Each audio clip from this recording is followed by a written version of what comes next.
The V6, the middle child of the engine world, not as simple as a four-cylinder, not as powerful as a V8. But here's the thing.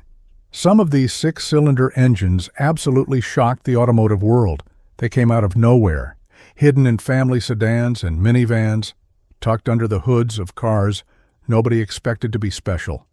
And then they proved everyone wrong. Today we're counting down the 10 most underrated V6 engines that completely caught the industry off guard. From bulletproof reliability to unexpected performance, these engines deserve way more respect than they get. So buckle up, because some of these choices are going to surprise you. And hey, if you enjoy content about overlooked automotive gems, hit that subscribe button. It really helps the channel out. Number 10. Mazda KLDE 2.5. Let's start with an engine most people have never even heard of, the Mazda KLDE. This thing powered the MX-6 and the Ford Probe GT back in the early 90s. Yeah, remember the Probe? That weird bubble car that was supposed to replace the Mustang? Well, it had this gem under the hood, and it was incredible. Here's what made it special. This engine was lightweight, really lightweight. We're talking about a V6 that barely weighed more than most four-cylinders. Mazda used every trick in the book: aluminum heads, compact design, minimal accessories. The result was an engine that loved to rev. And I mean loved it. This thing would spin to 7,000 RPM like it was nothing. In 1993, that was unheard of for a production V6. The power numbers don't sound impressive today. 164 horsepower, 160 pound-feet of torque. But remember, this was competing with V6s, making maybe 140 horses on a good day.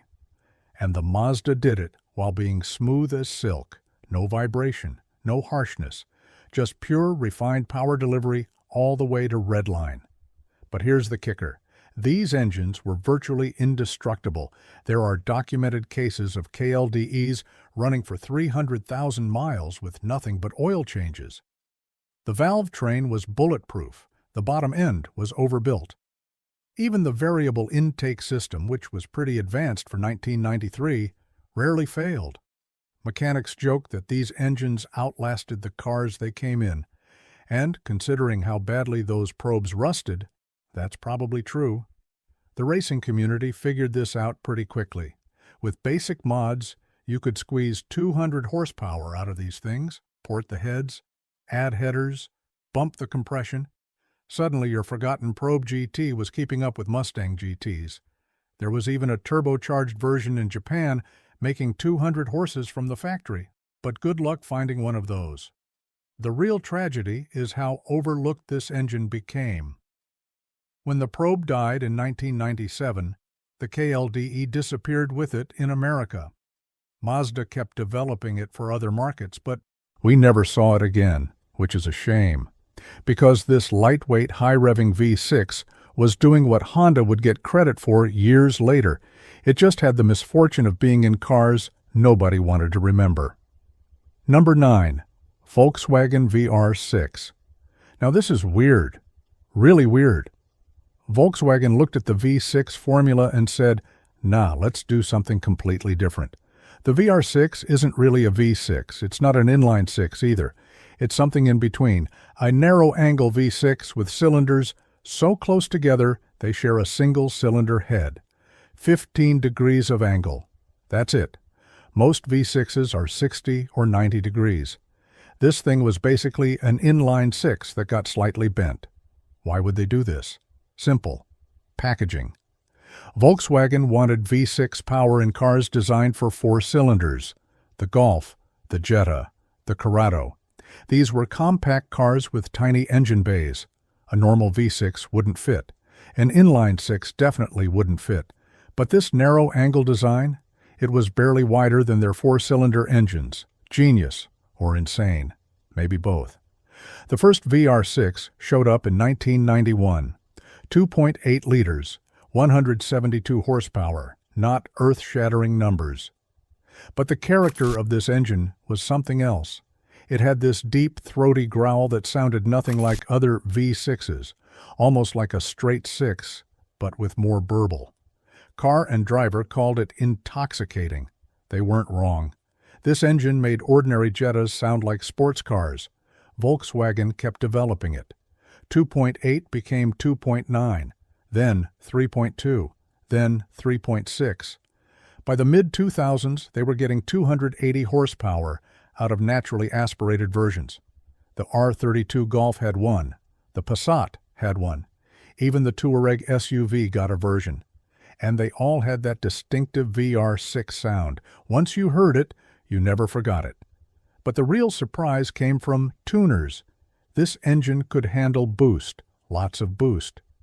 Turbo VR6s were making 400, 500, even 600 horsepower. The bottom end was incredibly strong. The head flowed well despite the weird angle, and because it was so compact, you could stuff a turbo setup in there without major surgery. Suddenly, sleeper Jettas were destroying Corvettes at traffic lights. The downside? Complexity. That single-cylinder head meant complicated valve timing. The narrow angle created uneven cooling. Timing chains were a nightmare to replace. When these engines broke, they broke expensively, but when they worked, man, they were special. Smooth power delivery, incredible sound, and the ability to fit V6 power in places it had no business being. That's engineering. Number 8. Alfa Romeo Busso 3.0 V6. Okay, this one's different. We're talking about art here, literal art. The Busso V6 is named after Giuseppe Busso, the engineer who designed it. And this man created something beautiful. Not just mechanically, beautiful, visually beautiful. This engine is so pretty that people display them in their living rooms. I'm not joking. There are coffee tables made from Busso V6 blocks. The story starts in 1979. Alfa Romeo needed a V6. But being Italian, they couldn't just make a normal V6. No, they had to make it special. Aluminum block, aluminum heads, 12 valves initially, then 24 in later versions. But here's the thing. This wasn't about numbers. The Busso V6 made maybe 200 horsepower in its best naturally aspirated form. There were more powerful engines, but none of them sounded like this. The exhaust note was pure music, not just loud, not just aggressive, musical. It had this metallic wail that got more intense as the revs climbed. At 6,000 RPM, it sounded like an opera singer hitting a high note. Journalists ran out of adjectives trying to describe it. Jeremy Clarkson called it one of the best-sounding engines ever made, and he's driven everything. But it wasn't just about sound. The engineering was fascinating.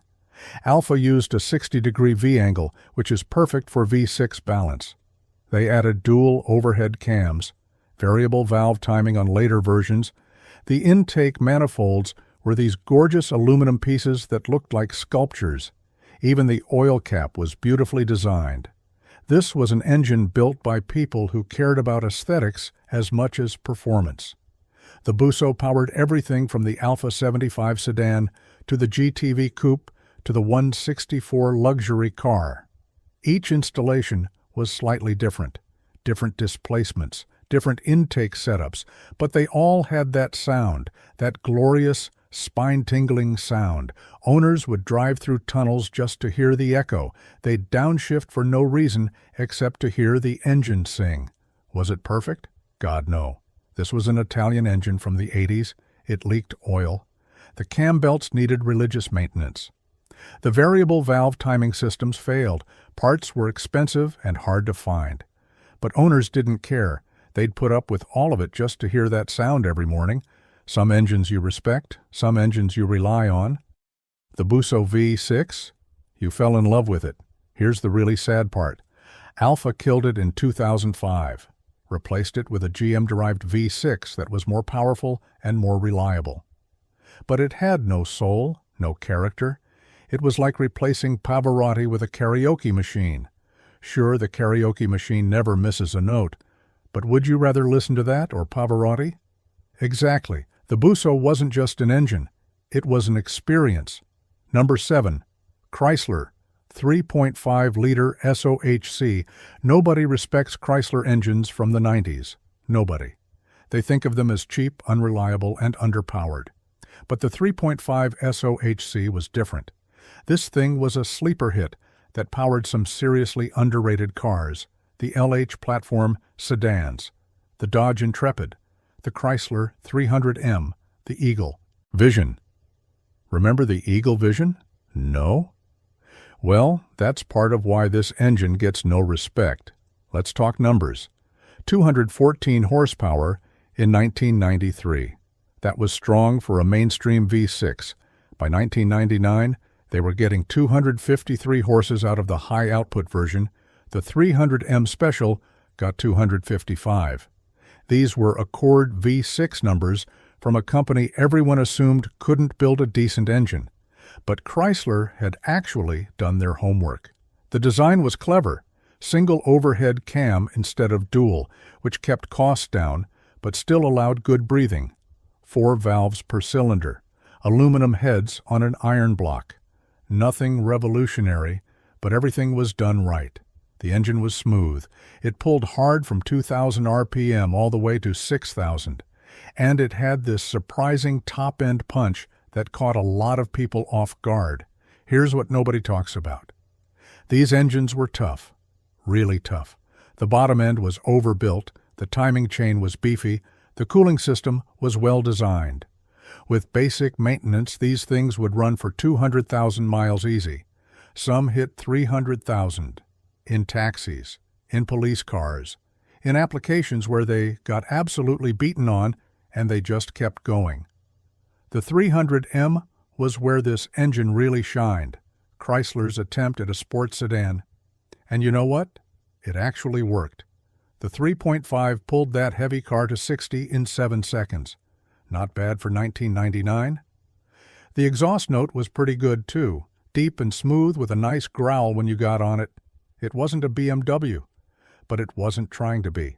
It was an American interpretation of a sports sedan. And the engine was a big part of why it worked. The tuning potential was surprising too. These engines responded well to basic mods, cold air intake, exhaust, maybe a mild cam. Suddenly you had 280 horsepower. Some guys were getting 300 with more aggressive setups. And because nobody valued these cars, you could build a sleeper for cheap. A 300M with some engine work would surprise a lot of supposedly faster cars. The problem was image. Chrysler in the 90s meant cheap interiors and questionable reliability. Even though this engine was actually solid, nobody wanted to believe it. They'd rather pay more for a Honda or Toyota with similar or worse performance, which is a shame, because the 3.5 SOHC was proof that Chrysler could build a world-class V6. They just couldn't convince anyone to notice. Number 6. Honda J35. This is going to sound crazy, but one of the best V6 engines ever made lives in minivans. The Honda J35. It's in the Odyssey that takes kids to soccer practice, the Pilot that hauls camping gear, the Ridgeline pickup that nobody takes seriously. But this engine is an absolute masterpiece of engineering, and most people have no idea. Honda introduced the J-Series in 1998. The J35 was 3.5 liters of aluminum V6 goodness. Variable valve timing, drive-by-wire throttle, high-flow heads, everything Honda learned from years of building high-revving 4-cylinders applied to a V6. The result was 210 horsepower initially. But that number kept climbing, 240, 260, 280. Some versions made over 300. But horsepower isn't why this engine is special. It's the reliability. These things are immortal. There are Odysseys with 400,000 miles on original engines. 500,000. There's a documented case of one hitting 1,000,000 miles. 1,000,000 on a Honda V6. The only things that failed were accessories, alternators, power steering pumps. The engine itself just kept running. The secret was Honda's obsession with precision. The tolerances were incredibly tight. The materials were top quality. The cooling system was over-engineered. The oiling system was bulletproof. They even designed the variable valve timing system to fail safe. If it broke, the engine would still run. Maybe not as well, but it would get you home. That's thoughtful engineering. Performance guys discovered something interesting. These engines loved boost. The bottom end could handle it.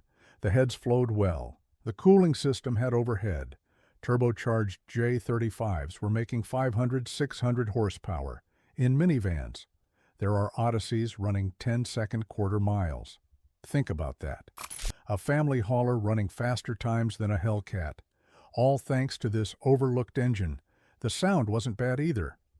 With the right exhaust, a J35 had this smooth, refined growl. Not as aggressive as a VQ, not as musical as a Busso, but pleasant, sophisticated. Like everything Honda made, it was competent without being flashy, which might be why enthusiasts overlooked it for so long. Here's the thing, though. This engine is everywhere. Accord V6s, Acura TLs, MDXs, RDXs. Even some Saturn Views had a version. Honda built millions of them. And they're all good, every single variant. From the base 200-horse version to the 300-plus horsepower Type S motors. They all share that same bulletproof reliability and smooth power delivery. Yet nobody puts the J35 on their list of great engines. It's too common, too ordinary, too minivan. But that's exactly why it's underrated. This engine brought Honda reliability and refinement to the V6 world, and it did it so well that we take it for granted. Number 5. Ford 3.5-liter EcoBoost. Truck guys hated this engine, hated it. When Ford announced they were putting a twin-turbo V6 in the F-150, the forums exploded. Real trucks have V8s. Turbos are for imports. This is going to be a disaster. Ford has lost their minds. The complaining was endless. And then people actually drove them. And suddenly the complaining stopped. Because this little V6 was embarrassing V8s everywhere. The numbers were shocking. 365 horsepower, 420 pound-feet of torque from 3.5 liters. The 5.0 Coyote V8 only made 385 horses. And the torque came on at 2,500 RPM. Not 5,000 like the V8. 2,500. Right where you needed it for towing, for merging, for actually using a truck like a truck. But Ford didn't stop there. They kept pushing. The second gen made 450 horsepower and 510 pound-feet. In a Raptor, a Baja-ready trophy truck from the factory with a V6. The purists were screaming until they saw it launching over sand dunes. Suddenly, cylinder count didn't matter so much. Performance did. And this thing performed. The secret sauce was the turbos, 2 of them, small ones that spooled quickly, no lag, no waiting. You hit the gas and the boost was there, instantly. It felt like a big V8, but better, because the power band was wider.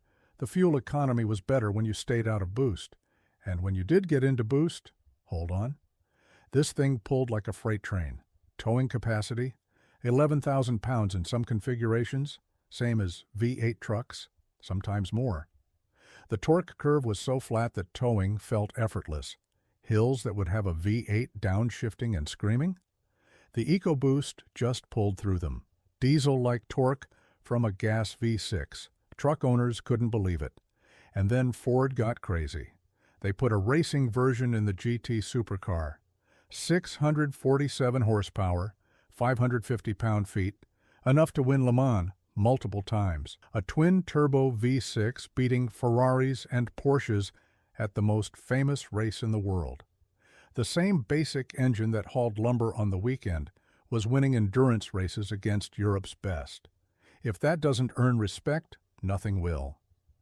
The reliability question took years to answer.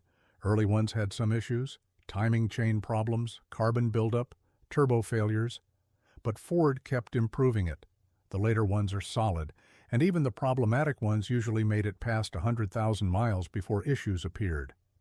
For a highly stressed turbo engine, that's not bad, especially considering the abuse these trucks take. The real achievement was changing minds. Ford proved that displacement doesn't equal capability, that turbo engines could work in trucks that V6s could outperform V8s in every metric that mattered.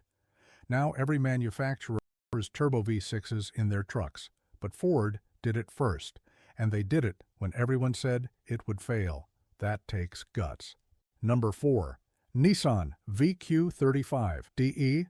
This engine has a cult following, the VQ35. Nissan's answer to, well, everything. They put this thing in everything. The 350Z, the Maxima, the Altima, the Murano, the Quest minivan, the Pathfinder. If Nissan made it and it needed a V6, it got a VQ. And somehow, it was perfect in all of them. 2003 was when it really arrived, the 350Z, the return of the Z car after years away. And it had this naturally aspirated 3.5 making 287 horsepower. Later versions made 300, then 306, then 313. No turbos, no superchargers, just good old-fashioned, naturally aspirated power, and it felt fantastic. The power delivery was linear, predictable. It pulled from idle to redline with no dead spots, no surge, just smooth, consistent acceleration. The engine loved to rev. 7,000 RPM was no problem. It would do it all day long, and it sounded incredible doing it. That VQ exhaust note became legendary, aggressive, raspy, unmistakable. You could identify a VQ from 3 blocks away just by sound. But here's what made it special. This engine was everywhere, but it never felt common. Each application was tuned differently. The Maxima version was smooth and refined. The Z version was aggressive and sporty. The Murano version was torquey and quiet. Same basic engine, totally different personalities. That's hard to do. Most manufacturers just slap the same engine in everything and call it a day. Nissan actually took the time to optimize each version. Tuners went absolutely crazy for these engines. Bolt-ons could get you to 330 horses. Forced induction, 400, 500, 600. The aftermarket was huge. Intakes, headers, cams, supercharger kits, turbo kits, everything you could imagine, and the engine could handle it. The internals were strong, the cooling was adequate. The transmission behind it was usually the weak link, not the engine. Reliability was outstanding. These things ran forever. 200,000 miles was common, 300,000 wasn't unusual. And they did it while being driven hard. These weren't pampered luxury car engines. They were in Z cars getting tracked, Maximas getting thrashed, Altimas being ignored by their owners. And they just kept running. Oil changes and spark plugs. That's all they needed. The VQ won awards, lots of them. Ward's 10 best engines, 14 years in a row, 14. No other engine has done that. Car magazines loved it. Owners loved it. Mechanics loved it because it never broke. Even people who didn't like Nissan admitted the VQ was brilliant. It was the bright spot in Nissan's lineup when everything else was getting criticized. Today, the VQ is still around, updated, refined, making more power. But that original VQ35DE was special. It proved that you could make a do-everything engine that excelled at everything. Sports car duty? Perfect. Family sedan? Great. SUV hauling? No problem. It was the Swiss Army knife of V6s, and it did it all while sounding amazing and lasting forever. That's why people still seek out VQ-powered cars. That engine made everything it touched better. Number 3. General Motors 3800 Series 2 Supercharged. This is the ultimate sleeper engine, the GM 3800. It powered rental cars, Grandpa's Buick, your aunt's Pontiac, the most boring, forgettable cars of the 90s. But the supercharged version, the L67, that thing was a monster hiding in plain sight. And nobody saw it coming. 240 horsepower, 280 pound-feet of torque. From a push-rod V6 designed in the 70s, those were Mustang GT numbers. But this wasn't in a Mustang. It was in a Buick Regal, a Pontiac Grand Prix, a Bonneville, cars that looked like they belonged in a retirement community parking lot, which made them perfect sleepers. The supercharger was the key. An E90, roots-type blower, old school, reliable, and it made boost from idle, no lag, no waiting. You pressed the gas and the power was there, instant torque. It felt like a big V8. Sounded like one too, with the right exhaust. That supercharger whine was addictive. Once you heard it, naturally aspirated engines felt broken. But here's the crazy part. These engines were indestructible. The bottom end was forged from the factory, in a $40,000 Buick. The heads were iron, the block was iron, everything was overbuilt. GM engineers joked that they designed it to survive a nuclear war. And they weren't far off. These things took incredible abuse and kept running. Tuning potential was insane. Smaller supercharger pulley, bigger injectors, tune, 300 horsepower easy, 350 with more work. Some guys were getting 400 from a push-rod V6 in a front-wheel drive sedan, and it was reliable power. These weren't grenading after a few passes. They'd run these numbers for years, daily driven, in the snow. With the AC on, the racing community figured this out quick. The L67 was showing up at drag strips, road courses, even Bonneville. A supercharged Grand Prix GTP set a land speed record, 184 miles per hour in a front-wheel drive family sedan. With an engine everyone thought was garbage. That's when people started paying attention. The modding scene was huge but underground. Forums full of guys sharing secrets. How to port the blower, which rockers to use, how to make the transmission live behind 400 pound-feet. It was this whole subculture of guys making grocery getters into giant killers. And because the cars were cheap, anyone could do it. $5,000 got you a decent GTP, another $2,000 in mods, and you were embarrassing cars that cost 3 times as much. The best part? Nobody expected it. You'd pull up to a light in your Buick. Some kid in a modified Civic would start revving. Light goes green. The supercharger screams. The Civic disappears in your mirror. The look on their face was priceless. How did a Buick just destroy me? Simple. They underestimated the 800. Everyone did. That's why it's one of the most underrated engines ever made. Number 2, Toyota 3.5, liter 2 GRFE. Nobody gets excited about Camry engines. Nobody. They're appliances, reliable, boring, forgettable. But the 2 GRFE was different. This thing was a wolf in sheep's clothing, an engine so good that Toyota put it in everything, and I mean everything. The Camry, the Avalon, the Highlander, the Sienna, the Venza, the RAV4. Even Lotus used it. Lotus, the company that could have any engine they wanted. They chose a Camry motor, 268 horsepower in most applications. Some made 270. The Lotus Evora version made 276, not huge numbers. But this engine wasn't about peak power, it was about the delivery. Smooth, linear, completely predictable. It felt faster than it was because the power was so accessible. No turbo lag, no VTEC switchover. Just smooth acceleration from idle to redline.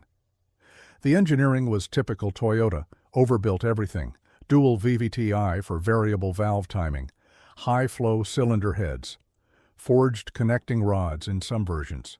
Forged in a Camry.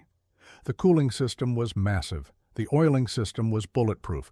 Everything was designed to last 300,000 miles minimum, and it usually exceeded that. By a lot.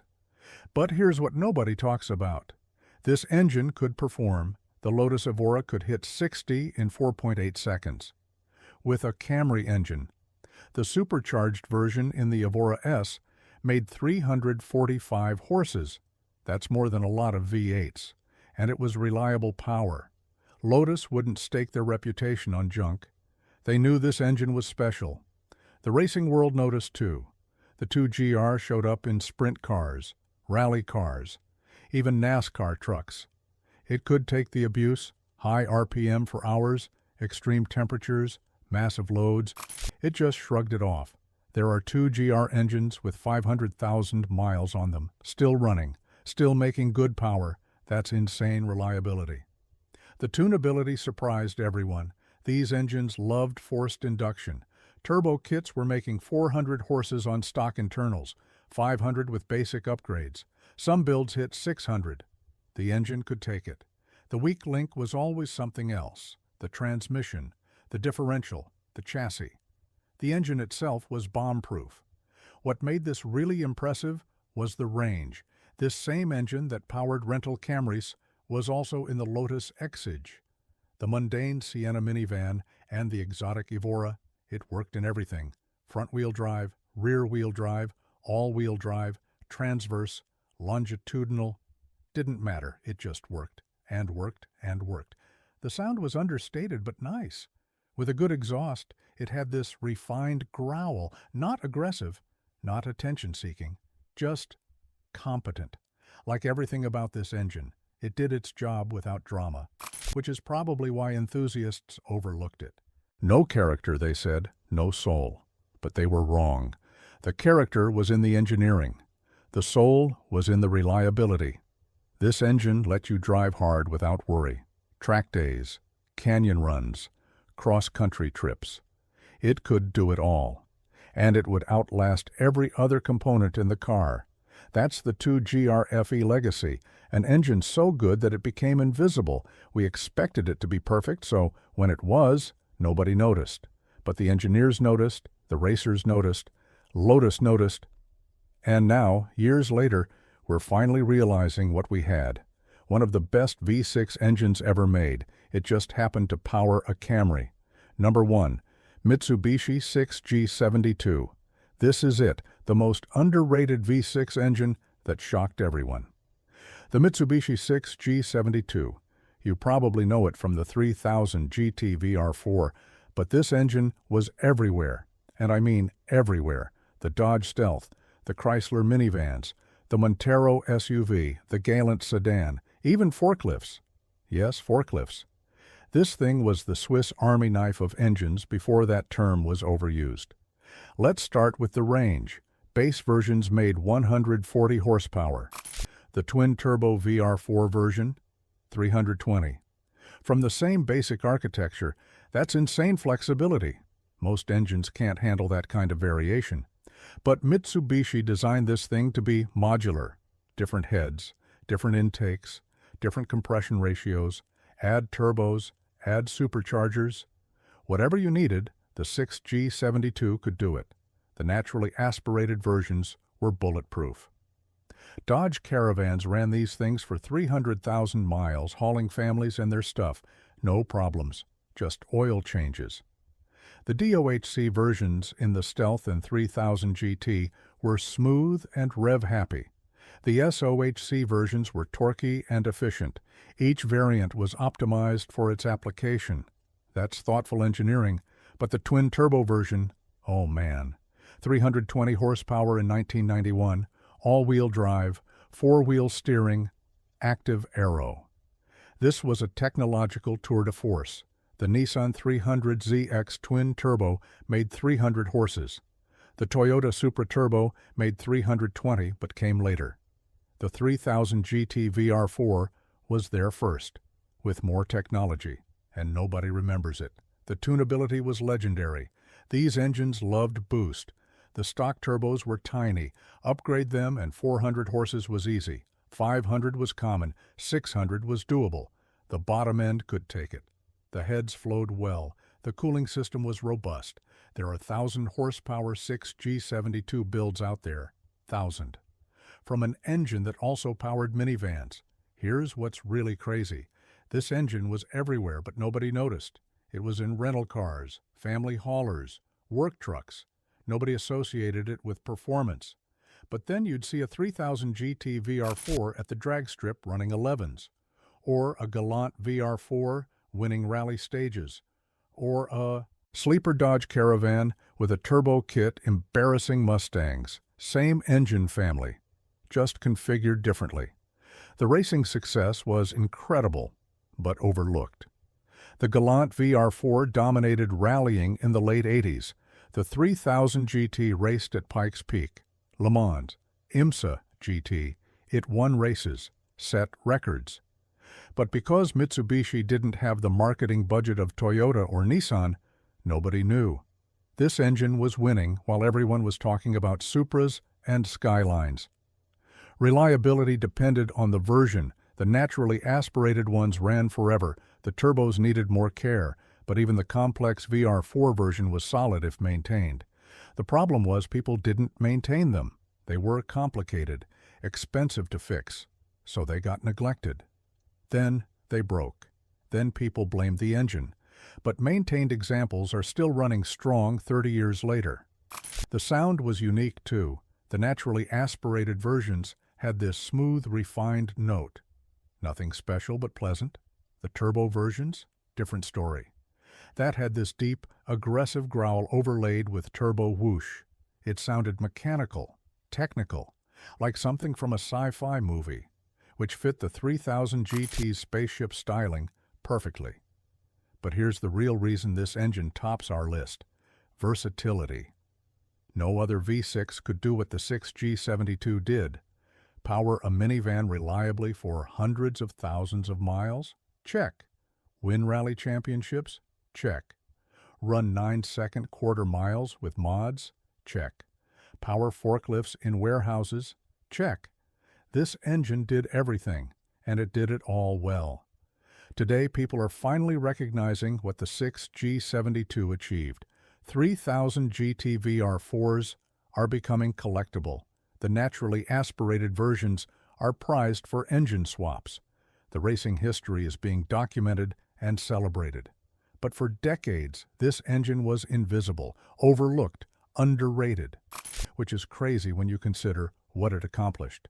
This was one of the most versatile, capable, and successful V6 engines ever made. It just had the misfortune of being from Mitsubishi at a time when everyone was obsessed with Honda and Toyota. And there you have it.